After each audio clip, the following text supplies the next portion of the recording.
Selamat pagi. Pagi. Kok lemes sih puasa-puasa? Jangan lemes dong. Kena macet. Sorry. Ya, bisnis baju muslimnya lancar dong nih lagi bulan puasa gini ya. Ya, insya Allah, amin. Oke, jenis apa aja yang dibuat nih? Tahun ini kita bikin yang agak beda. Biasanya kan pakai bahan denim dan katun gitu ya. Iya. Nah, sekarang nih ada sifonnya, ada satin gitu. Ada sifon, ada satin ya. Modelnya gimana? Modelnya misalnya ada yang agak-agak happening sekarang nih yang tuxedo. Jadi yang belakangnya lebih panjang itu loh. Gitu. Terus rok-rok masih ada juga tuh bahan kaos gitu, kulot yang lagi banyak orang pakai juga, nyaman dipakainya juga gitu. Oke, ini buat lebaran apa sebenarnya apa buat hari-hari? Sejak lebaran ataupun dipakai hari-hari juga masih Ya. oke sih. Masih oke ya. Gimana Mbak Eti? Produknya Nimas ini memang cukup rapi ya. Kemudian juga sesuai dengan selera pasar. Rapi pasti ya Mbak ya. Ketemunya gimana tuh dulu? Diundang ya Mbak Nimas ya atau gimana? Saya yang ini kali ini nggak ngikutin. Mas Lili ya? Iya, itu kan ceritanya terakhir Dimas ke DFM, kemudian Pak Lili kasih silakan aja coba masukin contoh produk, kemudian Dimas lakukan itu, diizinkan untuk Display. display di Galeria Jakarta. Setelah nunggunya deg-degan juga ya, boleh Diterima nggak nggak nih? gitu ya? Iya. Terus ya udah akhirnya diperbolehkan Oke. gitu. Alhamdulillah. Ya, nah. Momennya tepat. Pak Kris, jadi jaringan ya, jejaring perkenalan, pertemanan itu bisa jadi bisnis ya?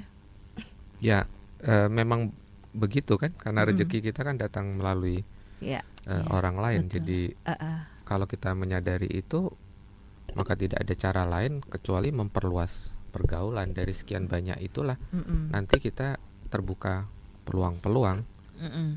Termasuk tadi yang di sesi pertama kita tadi sampaikan mengenai masalah kesulitan permodalan, terus sumber dana dan sebagainya. Seandainya saja pergaulannya tidak terbatas, pasti ada jalan untuk mengarahkan ke sumber-sumber yang lebih tepat, sehingga tidak terjadi seperti yang tadi kita temukan ketika rentenir berkedok koperasi simpan pinjam atau dan tidak jelas kan. Bahkan ada juga ya pernah pengalaman tuh salah seorang ini ya pengusaha yang temennya juga pengen pinjam modal tapi nggak punya jaminan. Dia malah bilang, oh iya nih saya kebetulan agak lebih minjemnya, pakai aja dana saya. Iya. Jadi dia pun boleh minjem, dipinjemin lagi gitu loh Pak. Nah berarti kalau integritas kita jelas, bahkan orang mau membantu. Artinya kelebihan dananya saja mau dia pinjamkan ke kita gitu ya. Coba kalau kita tidak dikenal sebagai pengusaha yang integritasnya bagus, kan takut-takut ya. Jangan kalau pengusaha tarsok ya Pak ya.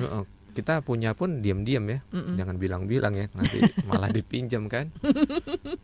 Kalau tarsok ntar besok ditagih, ntar besok gitu. Iya. Nah ini Mbak Nimas, terkait ini dengan produknya, kenapa concernnya di baju muslim? Mungkin kalau puasa lebaran ya akan sangat banyak orang yang pakai untuk sholat id kah, untuk tarawih kah. Di luar itu gimana? Sebenarnya sih melihat pasar ya, mungkin karena lingkungan Nimas ya yang kebanyakan berbusana muslim gitu. Kemudian saya juga berbusana muslim gitu. Tapi sebenarnya sih tidak menutup kemungkinan untuk memproduksi baju yang bisa digunakan semua kalangan, semua bisa siapa aja sih yang pakai baju Nimas, karena ada yang model-model misalnya rok gitu tuh semuanya bisa pakai. Bisa pakai. Oke deh. Nanti kita berlanjut ya deh listener. Silakan 0815 1034 1034 dan redaksi radio dfm.com.